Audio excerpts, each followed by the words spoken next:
अस्सलाम वालेकुम दोस्तों। आज हम हिंदुस्तानी तारीख की जो अहम जंगें लड़ी गई थी उन पर तबसरा करेंगे।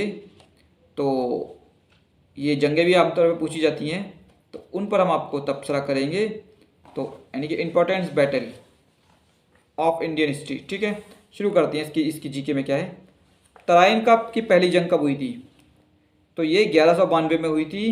और किस किस के भी नहीं, सॉरी, 1191 में हुई थी तराइन की पहली जंग। ठीक है, और ये पृथ्वीराज चौहान और गौरी के बीच हुई थी, जिसमें गौरी हार गया था और पृथ्वीराज चौहान जीता था, जिसकी वजह से गौरी को घायल भी हुआ था और उसे भागना पड़ा था। एक शख्स ने उसकी जान बचाई थी। यह एक रिवायत ये भी है कि वो कई दिन तक वहाँ पर ही जंग के मैदान में पड़ा रहा, फिर कुछ लोग आए इसको उठाकर ले गए। बहरहाल अलग अलग मसला है। पृथ्वीराज चौहान और गौरी के बारे में बहुत सी भ्रांतियाँ भी हैं। कुछ लोग ये कहते हैं कि गौरी कम से कम 17 बार हारा था, तब कहीं एक बार जीता था। ये गलत बात है। 1175 में ही उसने मुल्तान दुर्ग जीत लिया था, और इसके अलावा 1190 में सरहिंद का किला जीत लिया था। तो ये बात गलत है, फालतू की बात है। और एक और बात है, वो ये कहते हैं कि मोहम्मद गौरी को पृथ्वीराज चौहान ने मारा था। ये भी गलत है। उसको एक मुसलमान ने मारा था, और उस मुसलमान ने मारा था, और इसको बंद करिए। हाँ, तो उस मुसलमान ने मारा था 1191 में। ठीक है, और एक रिवायत ये भी है कि इसको खोखरों ने विद्रोह किया था, तो उसको दबाया था, तो उसको उन्होंने ही मारा था। लेकिन कुछ लोग ये कहते हैं कि हशीशन की मदद ली गई थी इसमें। हशीशन एक ऐसा गिरोह है जो कि उस वक्त का दहशतगर्द कह दें तो कम नहीं होगा उस जमात को, जिसने अपनी एक जन्नत बसाई थी। और एक हशीशन जो भांग की तरह का पौधा होता है, तो जिससे खाने से दुनिया और हसीन हो जाती है और दिमाग पर आसानी से काबू होता है। तो जन्नत में छोड़ दिया करते थे और फिर उनको निकालते थे, और बाकायदा फिर उनसे कुछ मदद लेते थे, किसी का कत्ल करवाते थे। हसन बिन सबा, फिर उसके बाद शेख सन्नान और भी बहुत से लोग आए। तो उनका बारे में ये कहा जाता है कि इसको हशीशन ने मारा था, मोहम्मद गौरी को। लेकिन असल मसला ये खोखरों ने मारा था उसको 15 मार्च 1206 में। तो पहली लड़ाई बहरहाल मोहम्मद गौरी हार गया था तराइन की, 1191 में हुई थी। तराइन की दूसरी जंग 1192 में हुई थी। इसमें मोहम्मद गौरी जीत गया था, पृथ्वीराज चौहान की हार हुई थी। और बाकायदा पृथ्वीराज चौहान को एक रिवायत है पृथ्वीराज विजय, उसमें ये भी कहा गया है कि अजमेर में हुकूमत करने का मौका दिया था उसको, और उसने हुकूमत की भी थी, लेकिन बाद में एक साजिश के तहत उसका मर्डर कर दिया गया। तो ये बातें जो एक चंद्र बरदाई की किताब है, जिसमें कहा गया है कि एक दोहा दिया था और वो बाकायदा उसको कैद करके ले गए थे गजनी, या फिर वहाँ से उसने मार दिया था, ये कर दिया था, वो कर दिया था। ये सब फिजूल बात है। वो जो इसमें श्री राम आचार्य शुक्ल, जिन्होंने हिंदी साहित्य का इतिहास लिखा है, उन्होंने भी इस किताब को फर्जी बताया है, इसकी कहानी को फर्जी बताया है, और ऐतिहासिक तथ्यों से मेल नहीं खाती है कहानी। तो इस पर अभी बहरहाल जो पृथ्वीराज चौहान के ऊपर एक फिल्म भी बनाई अक्षय कुमार ने, हालांकि वो अलग बात है कि फ्लॉप हो गई, उसको इतना वो नहीं मिल पाया जो जो उसको मिला था कश्मीरी पंडितों पर। और जो कश्मीरी पंडितों का मामला, किसी साहब के आंसू निकल गए थे देखने के लिए, लेकिन अब जो कश्मीरी पंडितों पर हो रहा है उसमें खामोश हैं वो साहब। तो ठीक है, 1192 में बहरहाल ये जंग जीती थी। अच्छा, 1192 यानी कि जो सदी का 92वां साल होता है, वो मुसलमानों के लिए काफ़ी अहमियत रखता है। इसमें 1192 के से छोड़िए, हम बताते हैं 692 में, बल्कि 792 में, 692, हाँ ठीक है, 692 में। इसमें क्या हुआ था, हज्जाज बिन यूसुफ ने मक्का पर हमला किया था, और इसी दिन मजनू जो कैस कहा जाता है तारीख मिल्लत अरबी की तारीख के मुताबिक, उसका भी देहांत हुआ था। ठीक इसी तरह 1092 बगदाद के सुल्तान मलिक शाह का इंतकाल हुआ था, जिसकी वजह से हुकूमत काफ़ी कमज़ोर हो चली थी।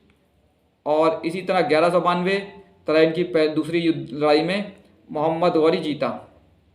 1492 मुसलमानों के हाथों से स्पेन मुकम्मल तौर पर निकल गया। ठीक है, 1792 टीपू सुल्तान की तराइन का कह रहा हूँ मैं, तीसरे मैसूर के तीसरे युद्ध में हार हुई, उसको अपना आधा राज्य गंवाना पड़ा 1792 में। तो 1992 में बाबरी मस्जिद की शहादत हुई। तो इसी तरह 1292 में मिस्र से यहूदियों को निकाला था मिस्रियों ने, जो कि मुस्लिम रियासत थी वहाँ पर। तो कुछ सुखद घटनाएं हैं, कुछ दुखद घटनाएं 92 सदी के 92 में सर। तो बहरहाल ये बात है। तो ठीक है, आगे चलते हैं हम। तराइन की तीसरी जंग। अच्छा, दो जंगों के बारे में तो लोग जानते हैं। लेकिन आप लोग शायद तराइन की तीसरी जंग के बारे में नहीं जानते। ये हुई थी 1215 में। किस किस के बीच हुई थी? यल्दोस और अल्तुतमिश के बीच। यल्दोस असल में जो मोहम्मद गौरी के 3 उत्तर जानशीन थे, यल्दोस, नासिरुद्दीन कुबाचा और कुतुबुद्दीन ऐबक। कुतुबुद्दीन ऐबक के बाद अल्तुतमिश बना हिंदुस्तान का बादशाह। तो उसी के बीच में लड़ाई हुई थी। इसमें यल्दोस को बाकायदा ना सिर्फ हारा हुई बल्कि उसकी नाव में वो जब वो भाग रहा था तो उसकी नाव डूब गई या डुबो दी गई। तो ये हुआ था। इसके अलावा अल्तुतमिश ने नासिरुद्दीन कुबाचा का भी पतन किया था। और अल्तुतमिश की बात आई है तो इन्होंने कुतुब मीनार का भी कार्य मुकम्मल कराया था जो कुतुबुद्दीन ऐबक ने शुरू कराया था। तो कुतुबुद्दीन ऐबक ने तो वैसे 2.5 दिन का झोपड़ा भी मशहूर है, वो बनवाया था। बहरहाल तो ठीक। और इसी ने ही अल्तुतमिश ने ही रज़िया सुल्तान को अपना उत्तराधिकारी बनाया था। कुछ लोग कहते हैं उसकी बेटी थी, कुछ कहते हैं कि नहीं। तो बहरहाल जो भी हो, ठीक है, शुरू करते हैं। चंदावर की जंग। ये चंदावर की जंग जो हुई थी 1194 में हुई थी। किस किस के बीच हुई थी? जयचंद और मोहम्मद गौरी के बीच हुई थी। तो इसमें जयचंद की हार हुई थी। और जयचंद का भी एक इस पर भी इख्तलाफ है कि सहयोगिता से पृथ्वीराज चौहान ने किस तरह स्वयंवर किया था, कैसे उठाकर ले गया था, इसमें भी इख्तलाफ है। बहरहाल ठीक। फिर है पानीपत की पहली जंग। पानीपत की पहली जंग जो हुई थी 1526, 20 या 21 अप्रैल 1526 में हुई थी, जिसे बाबर ने जीता था। और इब्राहिम लोदी, अफगान सुल्तान इब्राहिम लोदी, इसमें ना सिर्फ हारा बल्कि मारा गया। तो ये जंग थी 1526 में, पानीपत की पहली जंग। अब पानीपत की दूसरी जंग हुई थी 5 नवंबर 1556 में अकबर के बीच में और हेमचंद जिसको कहते हैं, जो अली आदिल शाह का सेनापति था, जिसने बाद में दिल्ली में आज़ाद हिंदू रियासत बनाई थी कुछ दिन के लिए ही सही। तो उससे लड़ाई हुई थी ये हेमू, विक्रमादित्य और हेमू। तो इसमें बैरम खां भी थे अकबर की तरफ साथ, क्योंकि वास्तविक सत्ता की डोर बैरम खां के हाथ में थी उस वक्त। तो बैरम खां इसमें हाथी बलकम जीत रही थी इनकी सेना हेमू की, लेकिन एक हाथी पर थे हेमू जिसमें उसकी आंख में तीर लगता है, उसको बाकायदा कैद करके हत्या की गई थी। कुछ लोग ये कहते हैं कि अकबर ने इसको मारा था, कुछ लोग कहते हैं नहीं, बैरम खां ने उसका सर धड़ से अलग कर दिया था, अकबर ने नहीं किया है। बहरहाल ये इसमें बहुत मतभेद है इतिहासकारों में। 1556 में लड़ाई हुई थी, 5 नवंबर 1556 में, ठीक है। पानीपत की तीसरी जंग, हाँ, पानीपत की तीसरी जंग हुई थी अहमद शाह अब्दाली और मराठों के बीच, जिसमें मराठों की बहुत बड़ी शिकस्त हुई थी, बहुत करारी हार हुई थी। 14 जनवरी 1761 में हुई थी पानीपत की तीसरी लड़ाई। खानवा की जंग, ये 1527 में हुई थी राणा सांगा और बाबर के बीच, जिसे बाबर ने जीत लिया था। फिर बाद में राणा सांगा ने खड़े होने की कोशिश की, लेकिन फिर उसी के ही साथियों ने जहर दे दिया था, तो वो अलग मसला है। घाघरा की जंग, ये 1529 में हुई थी अफगानों के और बाबर के बीच, जिसे बाबर ने ही जीता था। चौसा की जंग, ये हुई थी भैया 17 मई 1539 में। तो ये 1539 में हुई थी शेरशाह और हुमायूं के बीच में, जिसे शेरशाह सूरी ने जीत लिया था। बेलग्राम की जंग, इसे कन्नौज की जंग भी कहते हैं, 1540 में हुई थी, ये भी हुमायूं और शेरशाह के बीच हुई थी। और 25 जून 1540 में हुई थी, इसमें इसे भी शेरशाह ने जीत लिया था। बल्कि एक तबका तो ये कहता है कि इसमें एक भी सैनिक हताहत नहीं हुआ था, हथियार ही नहीं उठाए थे हुमायूं की सेना ने। बल्कि ये कहता है कि शेरशाह सूरी बारिश का इंतजार कर रहा था, और जैसी बारिश हुई तो उसने सोते ही सेना पर हमला कर दिया, और हुमायूं बड़ी मुश्किल से जान बचाकर भागा था अपनी, और डूब जाता, लेकिन एक निज़ाम नाम के बहशी ने उसकी जान बचा ली थी, या मल्ला कह दी है निज़ाम नाम के। तो और यही मसला उसमें भी हुआ था 1739 वाली जंग में, चौसा की जंग में भी बारिश का इंतज़ार किया शेरशाह सूरी ने, बारिश हुई तो उसको इसका फ़ायदा मिला, ठीक है। और जो ग़ज़वा बदर हुई थी 15 मार्च 624 में, इसमें भी बारिश का बहुत दखल रहा था। बहरहाल ताली कोटा की जंग, ये 1565 में हुई थी। दक्षिण की मुस्लिम रियासतें थी जो कि बहमनी से टूटकर बनी थी, और विजयनगर के बीच हुई थी। इसको राक्षसी तांगड़ी का युद्ध भी कहते हैं। तो ये 1565 में हुई थी, इसमें विजयनगर की हार हुई थी, विजयनगर रियासत की हार हुई थी 1565 में। हल्दी घाटी की जंग, अच्छा, ये हुई थी 18 जून 1576 में, ये मानसिंह के बीच हुई थी और राणा सांगा के बीच हुई थी। लेकिन अकबर उस वक्त मैदान में नहीं थे, अकबर ने की तरफ से मानसिंह लड़ रहे थे, और राणा सांगा, इसमें राणा सांगा की हार हुई थी। और नारायण संघा की तरफ से गुल खान भी लड़ रहे थे। तो 18 जून 1576, इसको गोगुंदा की लड़ाई भी कहते हैं क्योंकि वहाँ पर गोगुंदा की घाटी भी है, और इस पर बाकायदा हल्दी घाटी के ऊपर दोहे भी बहुत ज़्यादा हैं, किताब भी है इसकी। प्लासी की जंग 1757 में हुई थी, ये 23 जून 1757 में। तो इसमें नवाब वाजिद अली शाह की हार हुई थी। लड़ाई नहीं हुई थी बल्कि ये तो एक तरह का हुल्लड़ था, एक इतिहासकार ने तो इसको हुल्लड़ कहा है क्योंकि इसमें बाकायदा गद्दारी कर दी थी उनके सेनापतियों ने और शायद ही हथियार उठाए उन्होंने। तो बहरहाल इसमें नवाब सिराजुद्दौला भागते हुए पकड़े भी जाते हैं और 2 जुलाई को उनकी, यानी 2 जुलाई 1757 में उनकी हत्या भी कर दी जाती है। वांडीवाश की जंग ये हुई थी 1760 में इंग्लैंड और फ्रांस के बीच। बक्सर की जंग 1764 में हुई थी भाई। ये मुग़ल हुकूमत थी, अवध का नवाब था और मीर कासिम थे, ये लोग लड़ रहे थे और अंग्रेज़ एक तरफ थे।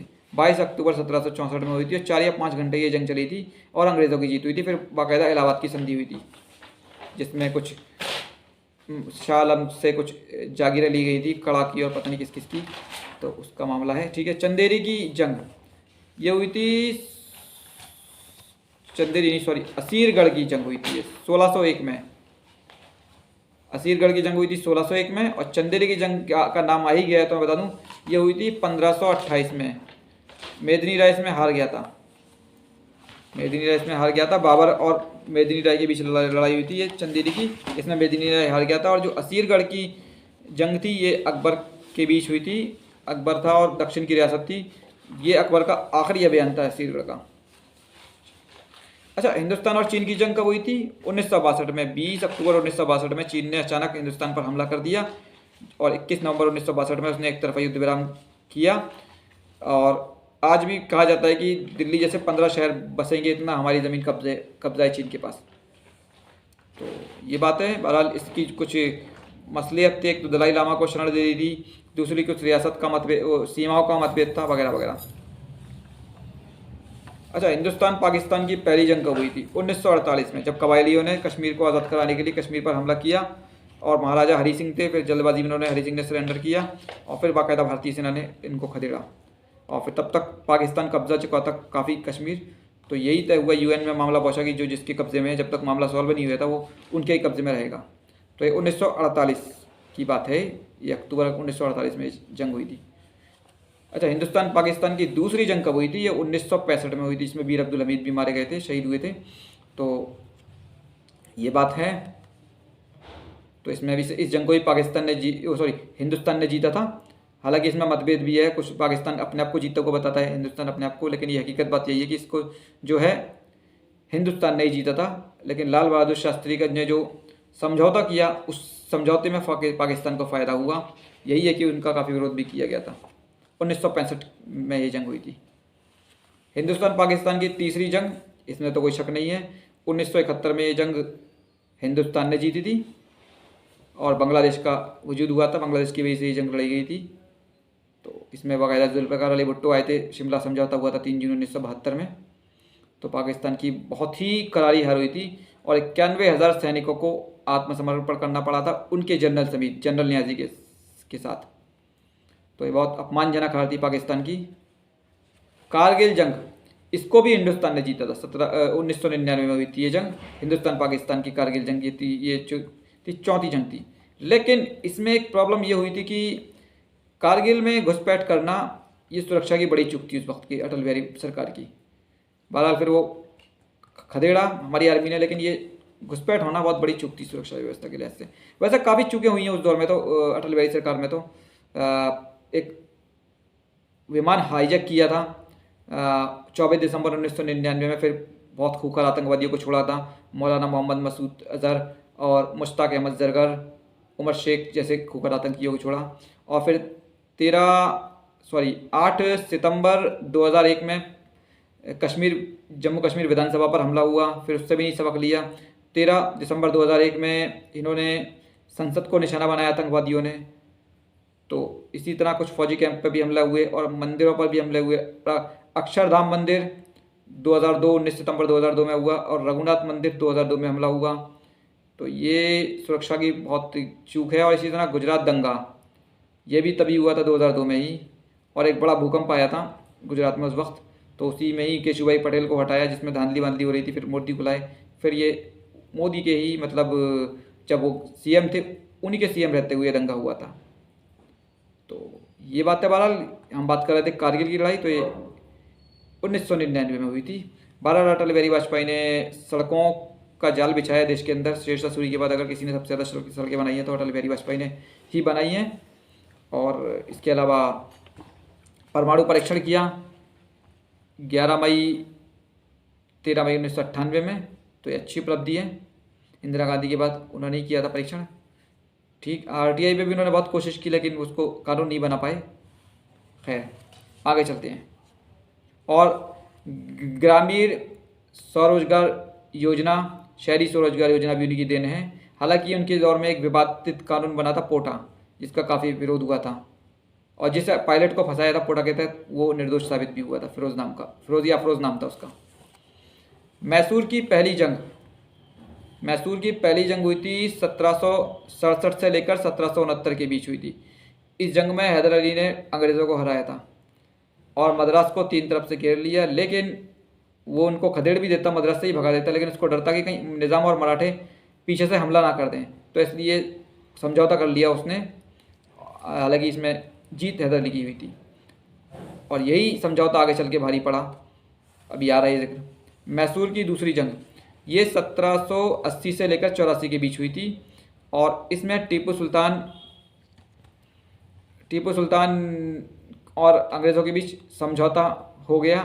कोई नतीजा नहीं निकला इस जंग का, क्योंकि 7 दिसंबर 1782 में हैदर अली की इस जंग के दौरान ही डेथ हो गई थी।